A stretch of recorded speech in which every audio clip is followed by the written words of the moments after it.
namanya kita lagi di kasur pasti kayak kaki suka, kalau ada yang duduk di kasur pasti kerasa ya bang. Pas aku ngeliat kok ada yang duduk nih di kasur, aku pikir mamaku. Aku buka bagian bantal yang aku tutupin ke muka, ternyata tuh ada pocong lagi duduk tapi ngebelakangin aku. Iya, aku tidur kok ini bau banget kayak tanah merah yang habis kena hujan tuh, yang tanah yang baru. Terus aku nyium bau menyan juga. Ternyata yang aku mainin tuh bukan ujung bantal, tapi kayak itunya dia apa sih? Pocongannya itu. Iya pocongannya itu, serius bang. Aduh, saudaraku nih teriak-teriak nangis, si mamahnya ini nangis. Ternyata saudaraku meninggal bang. Iya meninggal, serius. Aku pun kayak, aku sampai ya Tuhan, ini ternyata kayak wah gue hampir mau dijadiin ini loh, gue mau diambil hampir banget. Kalau nggak aku pindahin tuh kayaknya aku udah lewat bang.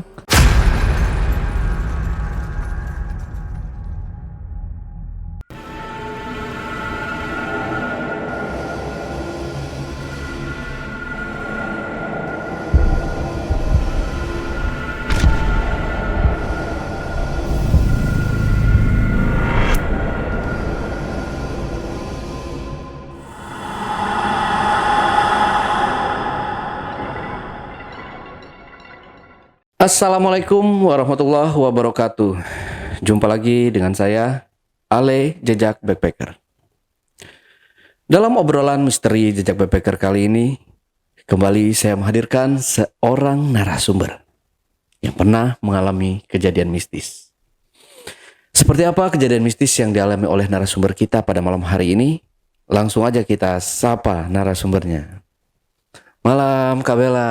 Malam bang. Ya Kak Bella, terima kasih udah hadir di studio Jejak Backpacker. Sama-sama. Ini kalau boleh tahu Kak Bella nih dari mana nih? Oke, sebelumnya aku dari Jakarta Selatan, tepatnya daerah Kebagusan. Ya, Oke. yang tahu daerah Kebagusan nih pasti tahu Oh, ya. tahu dong ya daerah Kebagusan gitu. Oke. Nah, aman ya tadi perjalanan ke sini? Aman sih lumayan, Aman cuma ya. macet ya. Macet dikit ya. Oke. Nah, Kak Bella, ini Kak Bella tinggal di Kebagusan, pas banget katanya di situ ada makam Ya, si apa namanya?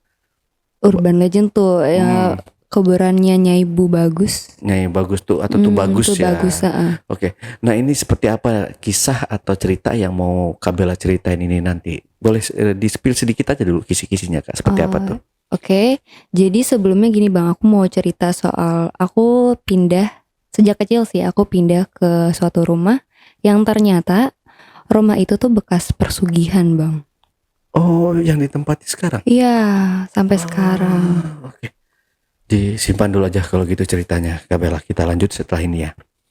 Tapi sebelum Bella menceritakan pengalaman mistisnya lebih lanjut lagi, saksikan setelah OMG yang satu ini.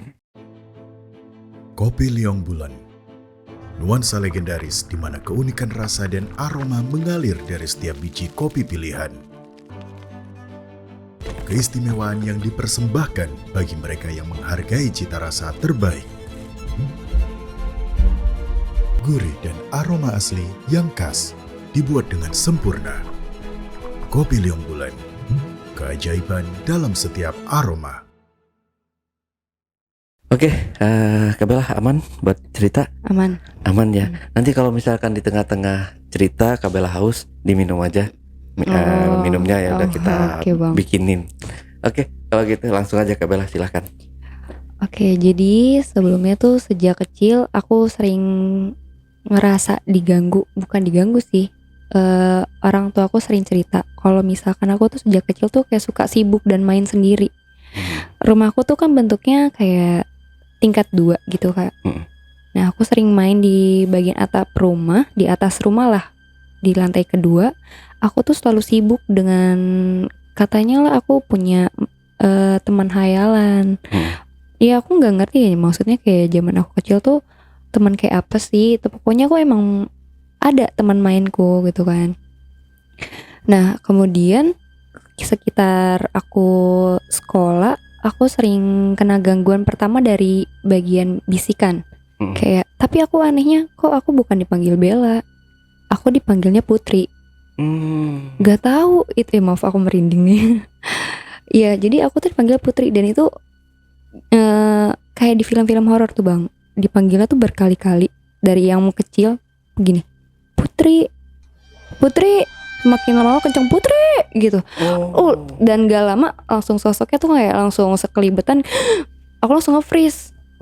Aku kayak, ini apa, karena mungkin masih kecil ya, aku nggak tahu ini gangguan apa sih, ini apa, ini ini hantu atau apa gitu kan. Dan kemudian sekitar kayak lebih parahnya lagi, aku pernah ceritanya lagi bercermin. Pas di cerminnya itu aku kayak gini loh bang, aku lagi, namanya kita kan perempuan pasti suka kayak, ih gue cantik ya gitu kan. Suka kayak, ih aku cantik gak sih ini gini, aku suka gini-gini bang di kaca gitu. Nah pas banget di kaca itu aku cuma geleng kayak gini, tapi di kaca malah kencang banget goyangnya kayak dan dia tuh senyumnya lebar banget, dan jujur aku langsung takut. Terus kemudian aku kayak di apa namanya, sering banget kayak salah orang. Jadi di rumahku itu aku kayak ngobrol sama mama. Ceritanya kan waktu itu lagi ada mama di rumah. Kemudian aku bilang, ma aku mau ke rumah nenek dulu ya, maksudnya di belakang rumah persis, karena kan aku orang Betawi ya, namanya orang Betawi kan rumahnya cuma di sekelilingan itu aja kan bang. Pas aku bilang, bu aku mau ke rumah emak ya, aku bilang gitu, kok nggak ada jawaban. Terus aku nyamperin ibu aku tuh yang lagi di kamar, ibu aku cuma senyum. Oh aku bilang, oh mungkin dia capek kali ya, aku bilang gitu. Yaudah aku buruan ke rumah nenek. Pas lagi di rumah nenek aku ketemu ibuku. Terus aku langsung nangis teriak kenceng kayak, ibu bukannya di rumah, aku bilang gitu. Enggak, pas aku pulang ke rumah ya nggak ada siapa-siapa. Ternyata ibuku tuh di situ, udah di rumah nenekku gitu kan. Terus apa namanya, aku ketemu sama sosok yang parah banget bang waktu itu. Jadi aku pas lagi ngaca, katanya orang sih ya di kaca itu ada dimensi lain sih, tapi yang aku nggak, ya aku percaya nggak percaya ya. Di kaca itu tuh aku ngelihat sekelibatan. Pertama sekelibatan samar, aku ngelihat kayak sosok ular berkepala itu manusia tapi pakai mahkota. Iya, badannya ular, mukanya manusia tapi pakai mahkota. Aku kayak, wah di situ aku nge-freeze, aku di dalam hati udah baca ayat kursi aja terus kayak gitu. Nah nggak lama baru aku bisa sadar gara-gara aku dipanggil sama adikku kayak, lo kenapa, lo ngapain di sini? Dari tadi juga dipanggilin buat main ke belakang ke rumah nenek tuh kan. Terus gak lama dari itu aku lagi bercermin lagi nih posisinya. Kok samar-samar ada sosok perempuan cantik tapi samar. Nah dan itu gak cuma sekali dua kali doang, dia tuh muncul di, entah itu di mimpi, entah itu kayak di apa namanya, kayak sekelibatan aromanya, dia selalu muncul gitu bang. Pertama dia tuh sosoknya tuh gini, dia tuh cantik kayak nona Belanda, tapi kayak agak kemayu orang Jawa gitu lah. Iya, cantik banget. Cuman awalnya tuh samar banget. Terus aku kemudian ya, aku pas SD sekitar pas SMP aku keadaannya lagi mau coba tidur sendiri lah, pengen misah dari adikku kan, biasanya kan kita satu kamar terus kan, aku pengen coba tidur sama adikku lah bang. Nah terus aku tiba-tiba mainanku tuh yang namanya perempuan, kita kan suka punya mainan rumah-rumahan ya bang. Nah itu tuh mainan itu udah mati, udah konslet, udah nggak ada baterainya, namanya udah nggak ada baterai pasti nggak bisa nyala lagi kan.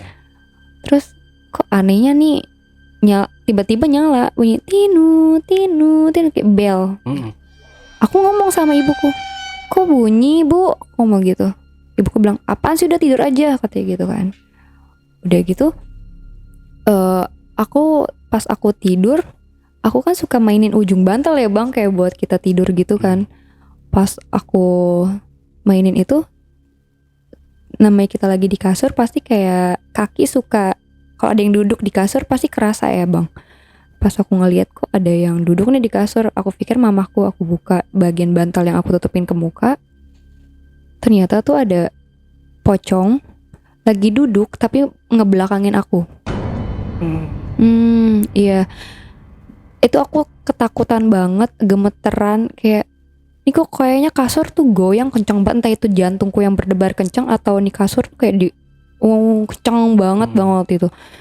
Terus gak lamanya aku nyium, kan aku posisi tidurnya kayak gini ya bang, kayak nutupin muka gitu kan. Terus aku tidur kok ini bau banget, kayak tanah merah yang habis kena hujan tuh, yang tanah yang baru. Terus aku nyium bau menyan juga. Ternyata yang aku mainin tuh bukan ujung bantal, tapi kayak itunya dia apa sih? Pocongannya itu. Iya pocongannya itu, serius bang. Aduh, aku sampai kayak aku mau teriak tuh nggak bisa teriak. Kayak ketahan banget sampai aku, ya Tuhan ini gimana? Aku bisa mati, aku bilang gitu kan.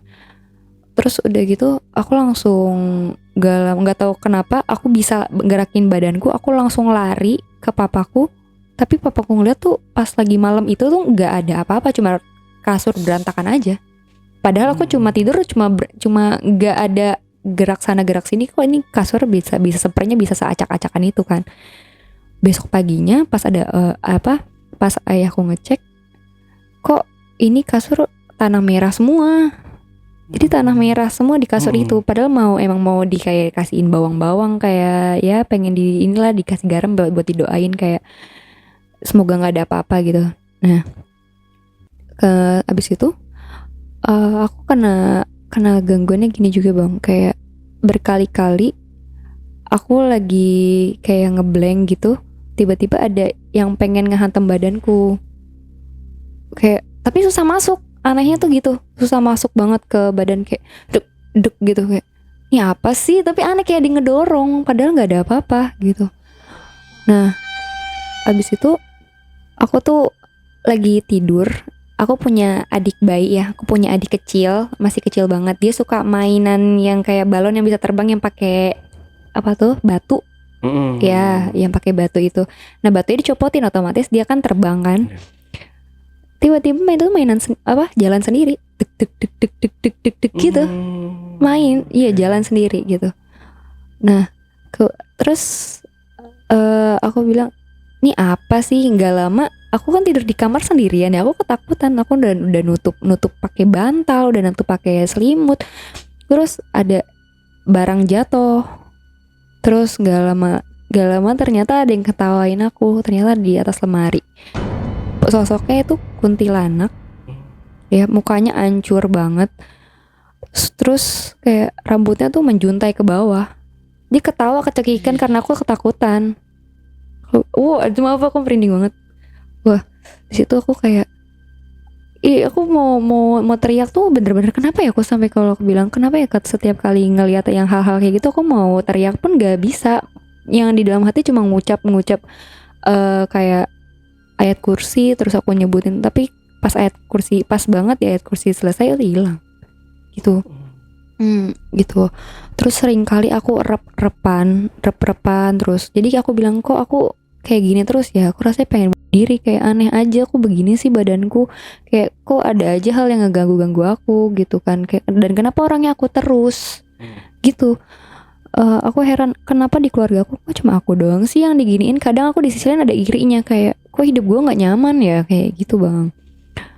Terus ada suatu ketika aku lagi kayak masuk ke dunia lain, entah dunia lain atau gimana, karena di situ benar-benar nggak ada orang sama sekali, tapi masih di dalam rumah, sekitaran rumah.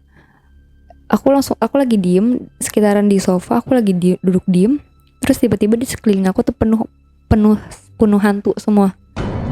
Tapi anehnya aku nggak bisa gerak, tapi aku takut. Ke dalam hati aku tuh aku nangis, tapi nggak bisa teriak, tapi aku nangis gitu, kayak gitu, kayak nangis. Dan ternyata tiba-tiba di sisi lain ada sosok si cewek itu yang aku bilang tadi, yang si Nona Belanda itu.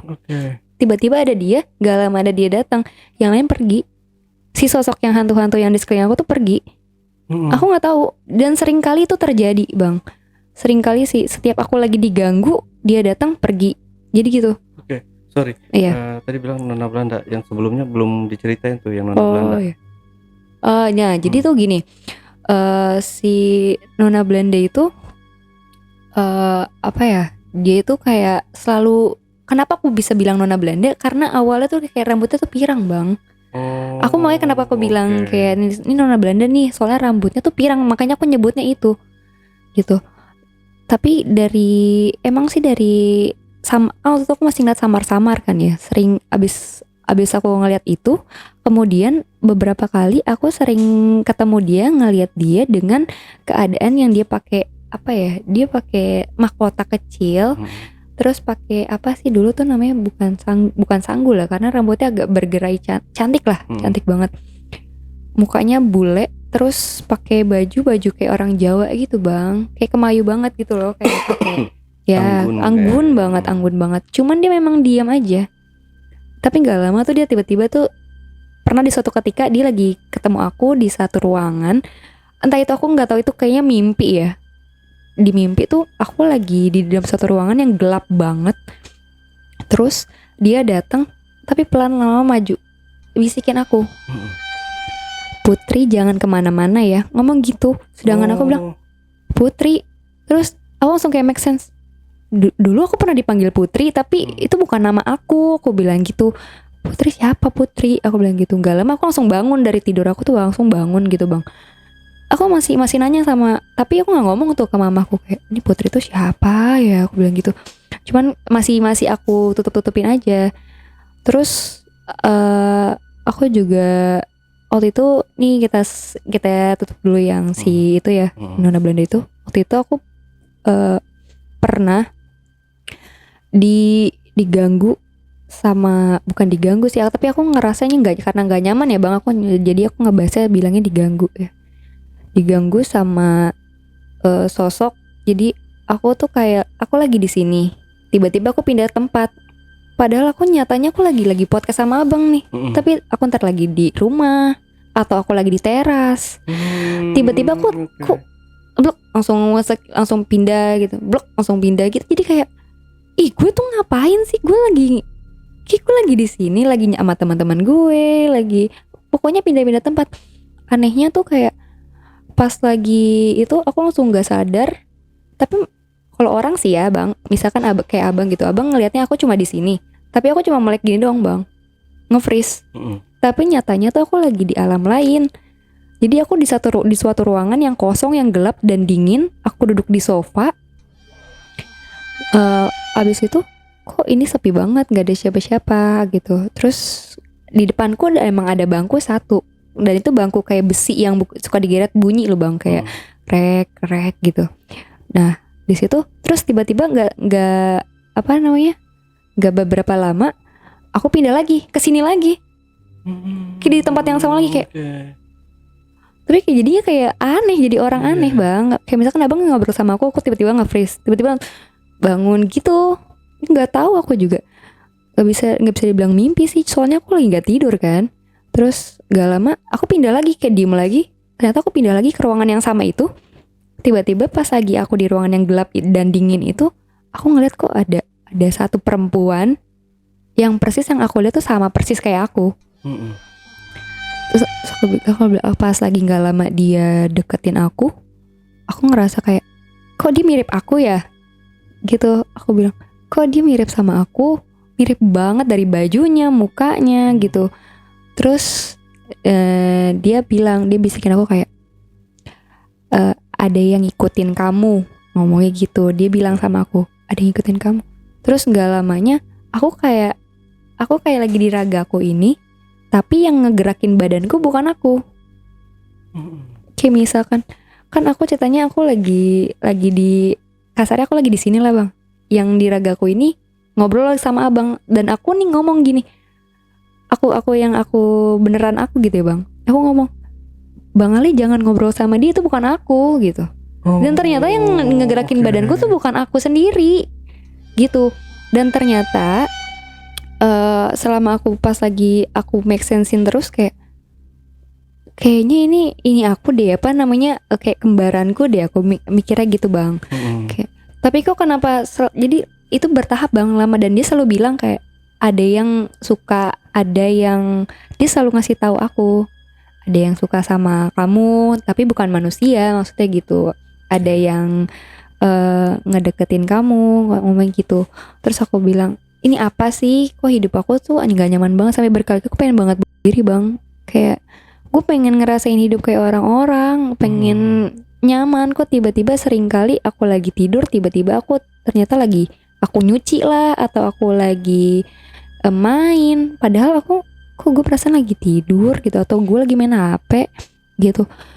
Terus pas aku sadar yang ada yang ngegerakin badanku, aku tiba-tiba ada lagi di tempat lain, tapi ternyata aku lagi di dalam keadaan aku masih megang HP, dan isi chatannya itu kalau aku baca, aku lagi ngechat teman aku minta tolong, kayak tolong dong bantuin aku, kayak aku nggak mau kayak gini terus. Dan ternyata dia itu salah satu yang kayak pasarnya aku nggak tahu sih dia ngebantuin aku pakai apa, tiba-tiba dia bilang aku bantu kamu, ngomong gitu.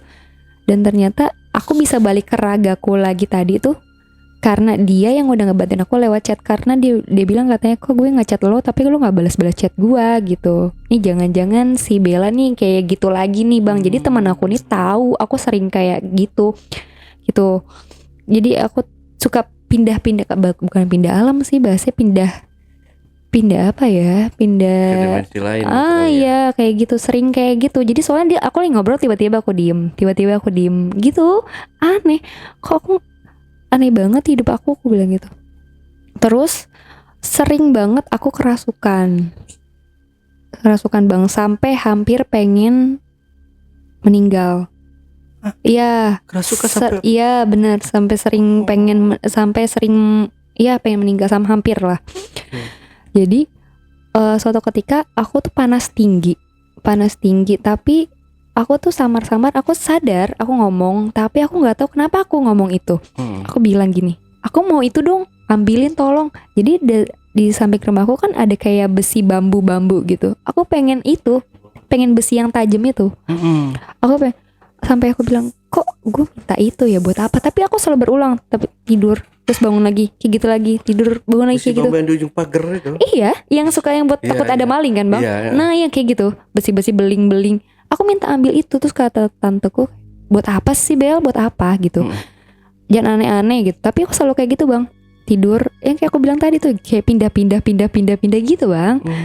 Anehnya, tapi kayak itu bukan aku, tapi aku mataku ngelihat, kok gue minta ini, tapi yang mengucap tuh bukan aku gitu. Dan pas lagi aku kerasukan itu, aku sih taunya dari kakakku ya. Aku taunya dia yang bilang katanya, lu kalau dibawa ke rumah sakit pada hari itu mungkin lu udah nggak selamat, soalnya lu bukan medis katanya gitu. Lo itu udah berbau hal yang mistis gitu. Soalnya aku udah nggak, kasarnya apa sih bang, yang kayak nafasnya udah nggak ada tuh, udah gitu, nafas aku udah nggak ada, mau dibawa ke rumah sakit, dibopong sama ayahku.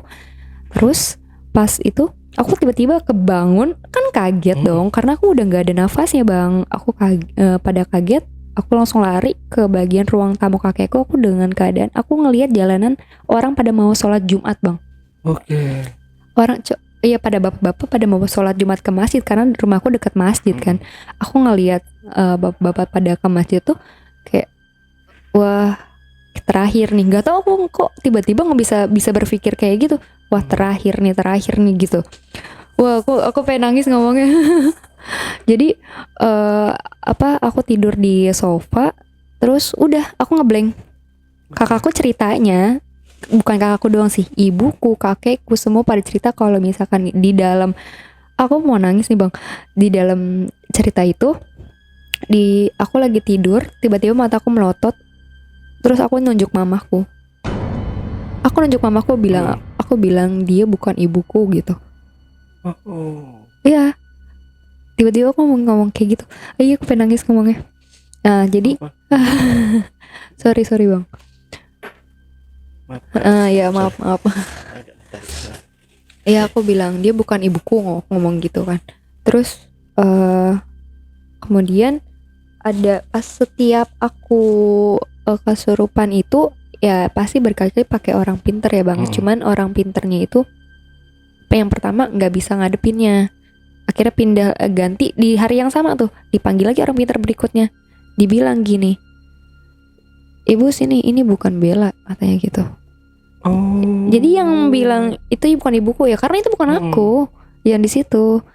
Jadi yang di situ itu bilang katanya, aku Putri gitu. Hah? Putri? Ini Putri. Oh, kalau aku pas lagi kakakku ngomong gitu, oh iya Putri, sering kali ada yang bilang Putri, manggil aku Putri. Aku bilang gitu, Putri tuh siapa? Aku bilang gitu. Terus dia bilang iya ini bukan Bella, katanya gitu. Kenapa dibilang kayak gitu? Soalnya di sini persis di samping saya katanya ada ibunya. Si orang pintar itu bilang di sini tuh ada ibunya, katanya gitu.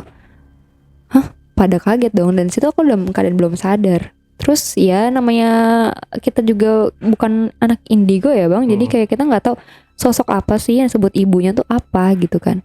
Ya katanya dia bilang apa namanya, ibu katanya si Bella mau dibawa gimana, katanya gitu. Ya ibu mamaku bilang katanya, iya janganlah, anakku kenapa harus dibawa. Jadi aku kan tuh masih kecil tuh suka nakal bang, suka nakal. Mungkin mama aku capek ya suka dipukul lah sama orang tuaku. Nah si ibu yang dibilang ibuku ini nih, yang ibu yang ini, sosok ini gak suka dan gak terima bang. Mau bawa aku katanya, mau bawa aku, katanya aku gak suka sama ibunya karena suka mukul anak ini, katanya gitu. Biar aku bawa aja, aku bawa bisa aku bahagiain, katanya gitu. Aku gak ngerti kayak nih maksudnya apa sih gitu kan bang. Terus kemudian mereka deal-dealan lah antara si itu, katanya oh yaudah, akhirnya dikasih, si ibunya nggak mau nih, gimana ibunya mau berubah lah, nggak mau mukul anaknya lagi, kata gitu. Oh ya udah, kata gitu. Gak lama aku sering kali entah aku di kampus ada dia di samping, di si sosok si cewek ini bang, ada sosok dia duduk di samping aku. Dia cuma kayak gini ngeliatin aku, kayak dia terkesima gitu, kayak langsung gitu. Itu apa tadi barusan, kayak wah aku menghayal nih, aku pusing nih, aku bilang gitu. Aku belum makan nih, aku selalu ngomong dalam hati kayak gitu bang. Gak mau apa ya, gak mau nakutin diri juga kan. Tapi sering kali juga dia tuh nampakin dengan sosok yang aneh-aneh gitu. Jadi pernah waktu itu aku nginep di rumah saudaraku. Dia itu juga apa ya, bisa dibilang melakukan persugihan bang. Ya saudaraku, kenapa aku bisa bilang gitu? Karena anehnya aku ini nginep di kamar saudaraku yang perempuan juga. Aku namanya anak kecil suka kebangun tengah malam buat buang air kecil lah bang. Terus kok aku bangun-bangun kaki aku diikat tali merah. Kenapa? Aku bilang kok, dan itu kenapa aku doang? Kenapa saudaraku nggak diikat? Karena aku mau pipis. Aku dulu aku masih kecil mikirnya, aku pipis kan pasti disiram airnya, pasti kena air nih talinya, takutnya basah. Aku pindahin ke saudaraku dulu nih. Niatnya ntar aku mau pindahin lagi ke kaki aku pas aku udah balik dari toilet gitu. Tapi nggak keburu, aku udah keduluan tidur karena ngantuk banget. Dan gak lama besokannya aku izin pulang, kok saudaraku nggak bangun-bangun. Ya udahlah, namanya anak kecil, udah aku pulang aja, aku pengen makan, pengen mandi gitu. Gak lama saudaraku nih teriak-teriak, nangis. Si mamahnya ini nangis. Ternyata saudaraku meninggal bang. Iya meninggal, serius. Aku pun kayak, aku sampai ya Tuhan, ini ternyata kayak wah, gue hampir mau dijadiin ini loh, gue mau diambil hampir banget. Kalau nggak aku pindahin tuh kayaknya aku udah lewat bang. Dan itu nggak cuma sekali, tapi berkali-kali. Anehnya sih dengan orang yang sama, si mamahnya itu kan dia punya anak 3 bang, cewek 2, cowok 1. Dan yang berteman sama aku ya si anak ceweknya lah ya. Aku nginep berkali-kali, kok 2 kali aku selalu diginiin ya. Yang pertama aku memang gak sadar kayak, oh dia mungkin sakit, saudaraku soalnya sakit asma. Yang aku nginep itu yang pertama kali sakit asma. Aku mikirnya oh mungkin dia sakit dan tiba-tiba kayak gak bisa nafas gitu mungkin. Dan akhirnya yang keduanya aku selalu diperlakukan yang sama, ikatin tali. Dan anehnya si sosok itu selalu ada tuh yang si nona Belanda itu. Tapi dia selalu ngewujudinnya kayak dia bilang gini. Dia bilang gitu. Dia selalu kayak bilang, tapi dengan senyum, selalu senyum. Dia bilang no kayak gitu, kayak apa sih? Oh, tapi aku samar-samar karena masih ngantuk kan gini ya bang. Kayak apa sih gitu. Udah aku tidur lagi, tapi aku nggak kepindahin, masih tetap di saudaraku itu. Ya udah aku tidur lagi, gak lama anaknya meninggal lagi. Dan aku baru tahu dari orang-orang kalau misalkan memang dia itu melakukan pesugihan buat rumah, karena emang rumahnya besar banget bang. Ya di sekitar keluarga aku memang di rumah paling besar, punya tanah berhektar-hektar. Dan itu, dan gak cuma aku doang yang tadinya mau dijadiin tumbal, ternyata tetangga-tetangganya, saudaraku, bahkan keluargaku juga mau dijadiin tumbal sama dia ternyata. Tapi dia senjata makan tuan, akhirnya anaknya sendiri yang, tapi ujungnya ya dia menyalahkan aku lah. Dan aku berterima kasih kok, anehnya si sosok ini selalu nyelamatin aku ya gitu. Nah kemudian aku ngerasa kayak yang tadinya aku ngerasa diganggu, tapi aku ngerasa kayak wah nyaman banget ya ternyata, kayak dia ngelindungin aku terus ketika aku mau diserang ya bang, kayak gitu. Ketika aku mau ambil alih pun dia selalu kayak jangan katanya, jangan katanya gitu. Tapi bentrok juga sama si yang aku bilang yang aku suka apa pindah-pindah dimensi tuh. Kan dia juga cerita tuh kalau misalkan ada yang mau ngedeketin kamu, ada yang, jadi kayak aku bingung nih gimana sih nih cerita konsepnya gitu kan. Aku jadi kayak pernah hampir depresi, pernah stres sampai nangis-nangis, kayak gue hancur. Orang-orang pada stres karena masalah percintaan, orang-orang pada stres karena uang segala macam, kok gue stres sama di hidup gue sendiri dengan keadaan yang aneh banget kayak gini gitu. Gak tenang bang, tiba-tiba kalau lagi ngomong kayak gini kayak orang gila jadinya gitu. Terus aku coba buat ke orang pintar lah ya bang, ceritanya aku mau coba ke orang pintar. Terus aku kayak bilang sama Pak Ustadz lah ya, aku bilang kayak aku nangis-nangis di situ, aku nangis-nangis kayak orang frustasi. Aku bilang, Pak aku mau bunuh diri aja, aku bilang gitu. Kenapa Neng, katanya gitu. Aku ceritain semua yang tadi bang, dari awal cerita aku diganggu, dari yang aku dipanggil, aromanya, dari sosoknya yang suka ngewujudin terus. Aku ngerasa nggak nyaman, dan aku jujur, aku kalau aku mau bilang aku ketakutan, takut dengan sosok itu semua karena mukanya menyeramkan, aku bilang gitu. Cuman aku pengen stay cool aja, kayak karena kalau kita takut mereka akan semakin terus menghantui kan. Ya udah, akhirnya aku tuh takut, aku nggak mau kayak gini terus. Akhirnya si Ustadz itu bilang kalau misalkan kamu itu sedang bukan diganggu ya, kayak kamu sedang disukai, katanya kamu sedang disukai sama sosok perempuan yang kamu bilang kamu pernah ketemu sama perempuan yang berwujud none Belanda atau orang bule kah, katanya gitu kan ya. Oh iya sering, kenapa, katanya kamu disukai sama dia. Pantesan si ada yang kayak kasarnya jin korinku lah ya, bilang katanya kamu ada yang suka, ada yang mau deketin kamu gitu. Oh ternyata itu. Nah Ustadznya bilang iya. Tahu nggak kenapa, katanya gitu. Kenapa Pak Ustadz? Kamu mirip sama anaknya, katanya gitu bang. Ternyata karena aku mirip sama anaknya, jadi selama ini kasarnya dia mendampingi aku bang. Sejak kecil katanya kamu mirip anaknya, namanya Putri. Oh iya Pak Ustadz, aku sering banget denger dia manggil aku Putri, sering kali, tapi itu dengan suara yang bikin aku takut, sambil kayak ngebentak lah, Putri gitu, kayak gitu. Terus katanya, kata Pak Ustadz itu, kenapa gitu, karena aku mirip sama anaknya yang bernama Putri, karena dulu dia sempat kehilangan anaknya bang. Jadi saat masih kecil Putri itu meninggal karena sakit gitu. Dan itu mirip banget sama aku.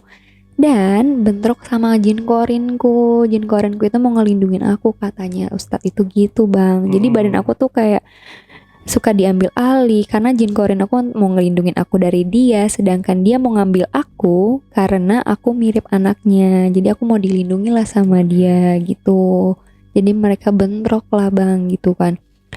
Dan ya di sisi lain si Nona Belanda ini memang agak baik karena dia selalu ngelindungin aku dari si hantu-hantu jahat yang mau nganin aku dengan sosok yang aneh-aneh. Tadi aku bilang bang, yang dari badannya ular, kadang mukanya jadi babi lah, atau mukanya manusia badannya ular terus pakai mahkota. Itu banyak lah ya bang yang kayak gitu. Kayak kadang juga pernah tuh waktu itu aku ingat banget di bagian tempat cuci piring, kalau orang Betawi apa ya nyebutnya sumur ya, sumur tempat orang buat nyuci piring tuh, nemu kayak sosok bentuknya tuh kayak apa ya, badannya kambing ya, badannya kambing. Mukanya tuh muka anjing gitu bang, kayak apa sih sosoknya aneh banget gitu. Iya, punya terus sudah gitu anjingnya tuh kayak bertanduk, ini apa sih kok aneh banget gitu. Iya, terus kayak ternyata itu tuh yang dikirimin sama si saudaraku yang ikut persugihan itu, karena kan dia kesel sama aku kenapa anaknya mati yang harusnya aku yang mati lah bang. Jadi ngirimin itu ke rumahku buat aku. Ya kayak iya benar bahasanya apa ya, ditanam lah sama dia. Dan jadinya karena rumah aku juga rumah bekas persugihan juga yang aku bilang tadi, jadinya hal negatif itu masuk semua ke sana. Jadi magnet rumah itu. Hal negatif semua tuh ngumpul di sana, nyerang aku. Dan di sisi lain kenapa aku bisa terlindungi dari hal-hal itu, karena aku dilindungi sama jin korinku dan juga sama si Nona Belanda itu yang nganggap aku sebagai anaknya gitu, yang nganggap aku sebagai putri gitu bang. Iya, jadi berkali-kali orang yang si saudaraku ini pengen nyelakain aku, jadi aku terselamatkan berkali-kali kayak gitu. Oke. Nah itu si makam ini belum diceritain. Oh ya, jadi si makamnya ini punya cerita kayak itu kan salah satu urban legend ya bang. Kenapa jalan kebagusan itu bisa dinamakan kebagusan? Karena di sana tuh ada makam yang sangat amat terkenal lah, dari namanya Nyai Tubagus. Dia itu salah satu perempuan cantik di zamannya, cantik banget, dan ini idaman semua pria-pria dengan sosoknya yang sangat anggun, cantik. Nah, tapi dia itu meninggalnya dengan cara yang tragis bang, gitu. Dan makamnya ada di sana itu bukan raganya, bukan badannya, bukan tubuhnya yang ada di kebagusan itu, tapi entah itu ada bajunya, entah itu bagian perhiasannya atau aksesorisnya itu. Jadi kalau kuburan aslinya itu ada di Banten atau Batavia gitu. Ya, ada di daerah sana. Iya, makom ya. Kalau nggak ada jasadnya gitu. Namanya makom ya. Makom. Oh iya. Tapi di sana tuh banyak banget bang yang berziarah, tapi kayak yang bersyari gitu, item-item pakai cadar, selalu yang kayak gitu yang berziarah. Ya, sering banget yang datang tuh 2-3 orang yang kesana, selalu pakai pakaian kayak gitu, tertutup banget. Kalau di kita apa ya namanya, yang kita suka berziarah ke makam imam loh, ya yang di masjid gitu. Ya wali-wali kayak gitu, suka datang kayak gitu. Nah, makanya disebut kebagusan besar ya karena adanya itu bagus.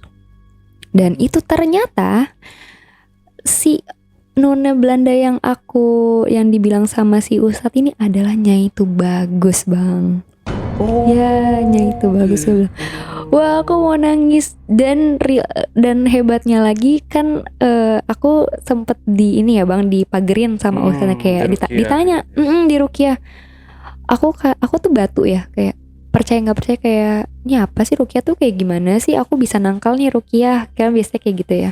Ternyata aku pas di ruqyah tuh udah bener kayak tangan aku tuh keriting bang, keriting yang kayak gini bang. Dan itu aku nggak bisa disuruh sama Ustadz disuruh megang gelas, aku nggak bisa.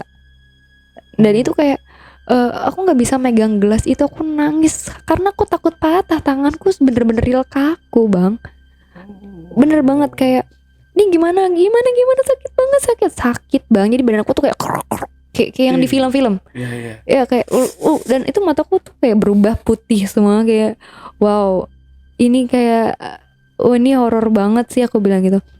Tapi aku udah nggak sadar abis itu. Nah, akhirnya aku dipagerin sama si ustadznya. Katanya perjanjiannya adalah kamu jangan ganggu anak ini lagi. Tapi kamu boleh jaga tapi dari jauh aja ya. Gitu. Kamu boleh sayang dia, tapi nggak boleh kamu ambil, kata gitu. Karena dia punya ibu juga sama kayak kamu seorang ibu, kata gitu. Aku mau nangis. Karena ceritanya adalah kata ustadznya dia itu kehilangan anaknya dan dia juga kehilangan hidupnya gitu bang. Karena dia juga meninggal di saat yang sama. Jadi dia hancur, akhirnya dia meninggal bunuh diri juga gitu. Banget ya. Sedih banget. Jadi sesayang itu dia sama anaknya bang. Sayang itu dia sama anaknya, akhirnya dia ngerasa dia pengen ngelindungi segitunya. Dia pengen ngelindungin aku. Aduh.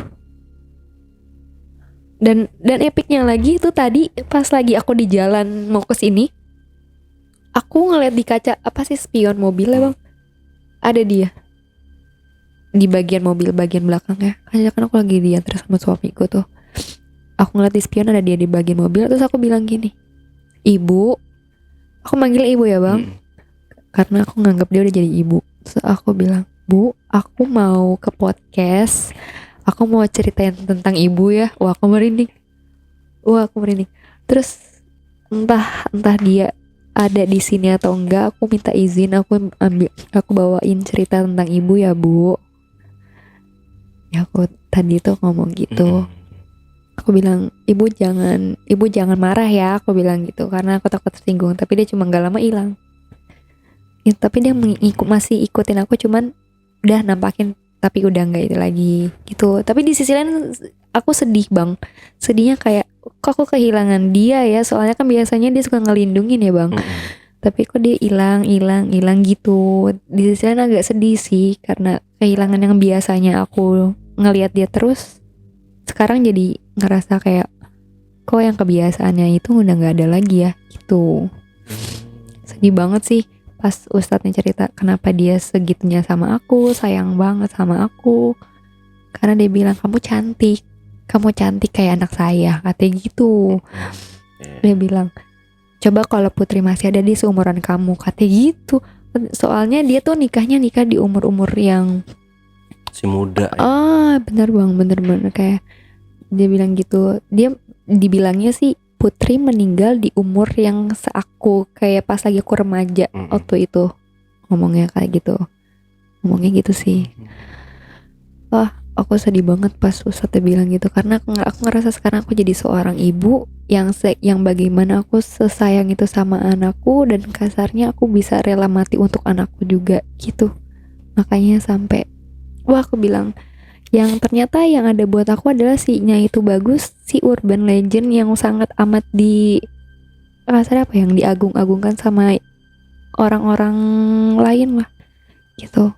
Karena siapapun pasti tahu lah ya kalau di Kebagusan itu ada makam namanya makam Tubagus tuh, yang orang Kebagusan, bahkan orang-orang yang bukan di Kebagusan pasti tahu.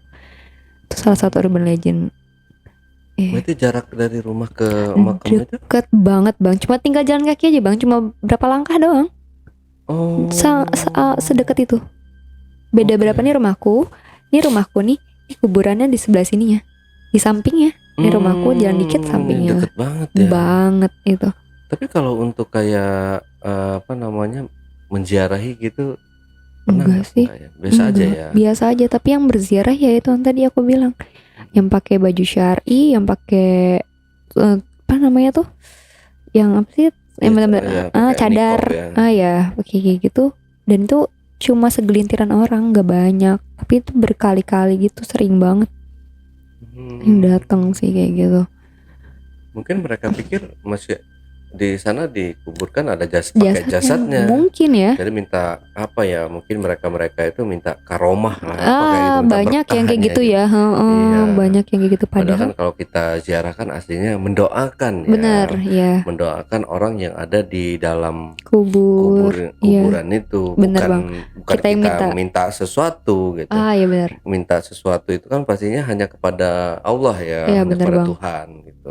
Benar. Itu udah sengklek kadang-kadang orang ke makam itu bukan ziarah ya, Mm-mm. malah Minta doa. minta doa, Iya. berdoa, mintanya sama si orang yang ada di dalam makam Makam itu. itu, iya bener. Jadi malah Kebalik ya. jadi malah musrik Iya jadinya benar kayak banget. gitu. Padahal yang ngasih doa kita juga si Allah itu sendiri kan. Allah itu yang ngasih, bukan orang yang meninggal lah. Iya. Nah, Gitu. tapi Kak Bella sama keluarga menempati rumah itu dari tahun berapa? Sekitar tahun berapa ya? Tahun 90-an bang. Sekitar tahun 90-an. Dari aku bayi sih, dari aku kecil.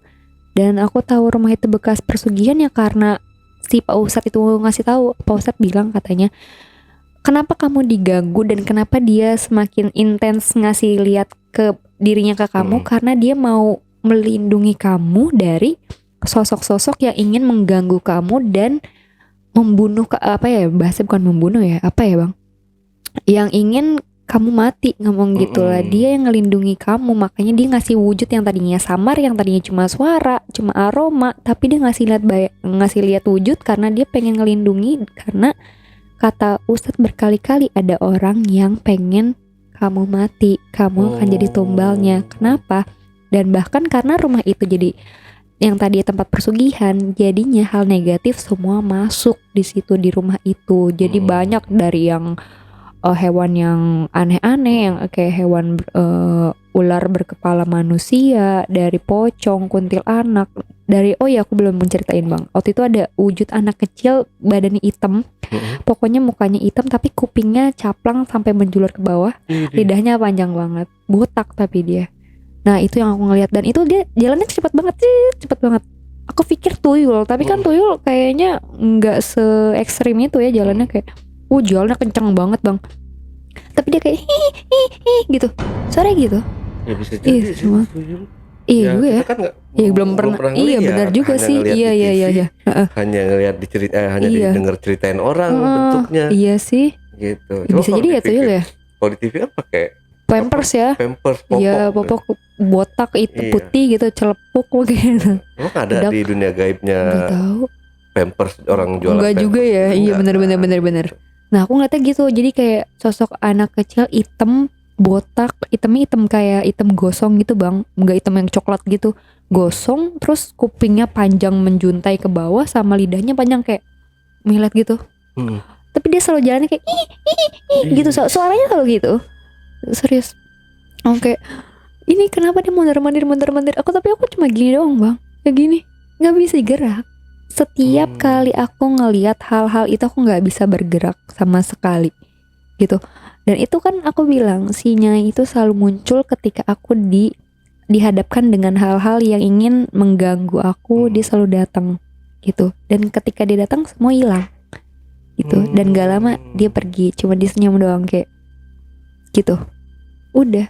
Dan akhirnya ketika Ustadz itu menjelaskan, ya itulah, karena aku menyerupai sosok si putri, anak dari Nyai. Itu bagus. Tapi di sana warga sekitar atau pengendara kayak gitu yang lewat di depan makam itu sering diganggu nggak sih, Kak? Sering banget bang. Waktu itu kan di situ ada pohon ya, pohon apa ya namanya, pohon jambu yang merah, pohon jambu merah. Yang apa sih kalau kita, maaf ya kalau kita ngomong jambu bol ya bang.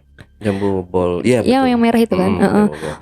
Terus dia sering ngelihat pocong, tapi kan katanya aku sih ngelihatnya pocong itu terbang ya, bukannya kalau di film-film pocong tuh loncat ya.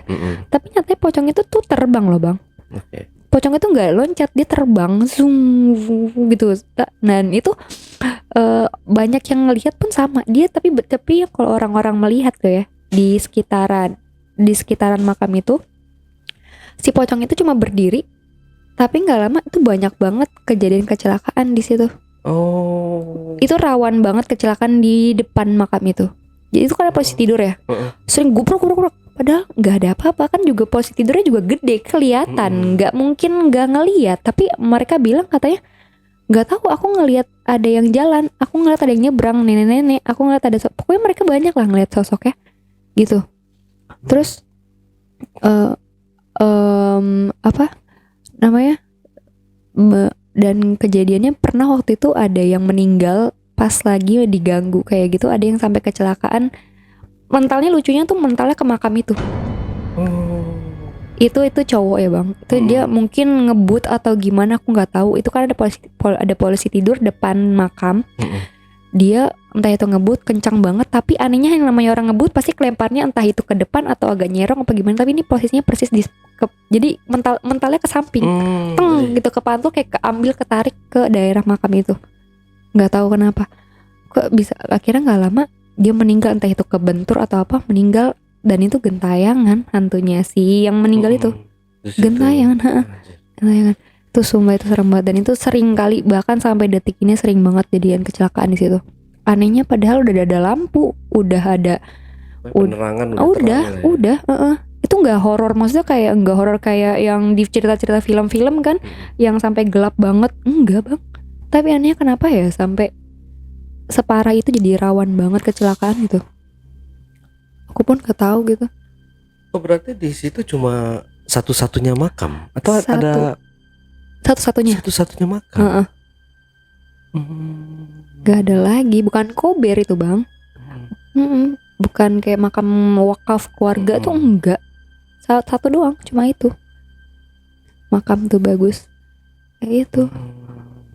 Oke, berarti sampai sekarang si Noni Belanda atau boleh dibilang Nyai itu bagus ini masih ikut mendampingi terus ya? Masih. Tapi aku selalu bilang jangan ganggu ya. Aku bilang, tapi dia dari jauh kan, karena udah dibatesin sama Ustadz waktu itu, dipagerin. Jadi aku bilang jangan ganggu aku ya, aku bilang gitu. Jadi cuma ngeliat hilang, ngeliat hilang gitu, cuma sekilas aja. Tuh. Oke. Nah ini kabar saudaranya yang melakukan pesugihan itu gimana sekarang?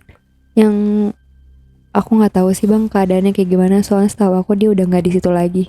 Oh, udah pindah. Ya, mungkin dia pengen menjalani kehidupan yang baru lah atau apa, aku nggak ngerti lagi. Tapi ya semoga dia tobat ya bang. Amin. Serem juga ya berarti di jalan ke rumahnya itu ya. Sebenarnya kalau dilihat mungkin nggak terlalu serem karena udah ada penerangan, udah banyak penerangan ya. Rame malah bang, situ rame banget. Tapi mungkin karena orang yang lewat itu yang tadi dia melakukan kesalahan apa gitu mungkin. Kan pakai motornya ugal-ugalan apalagi mabok. Iya gitu benar. Tapi itu bukan jalan raya. Enggak, itu jalan gang gitu. Gang rumahku tuh ya bukan gang kecil sih, itu gang mobil ya? Gang satu mobil. Tapi itu enggak kecil, enggak kok. Dia suka apa namanya, banyak yang kebut-kebutan, tapi anehnya cuma beberapa orang doang yang kena gitu. Entah dia ada kesalahan mungkin gitu. Oke, Kak Bella. Terakhir, Kak Bella ada yang perlu ditambahin lagi nggak nih kira-kira? Atau pesan-pesannya buat penonton silahkan kalau ada. Oke, untuk pesan-pesan dari aku sih buat penonton ya, kalau ingin banyak uang ya, pengen menjadi sukses, itu harus usaha sih, nggak perlu dengan cara yang instan.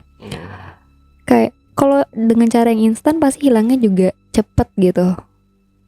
Mendingan dengan usahanya sendiri aja, kerja keras gitu. Banyak sekarang pekerjaan-pekerjaan yang bisa kita lakukan gitu kan. Selama kita masih sehat, mendingan kita kerja aja daripada harus menyakiti diri sendiri atau orang lain ya kan, merugikan juga.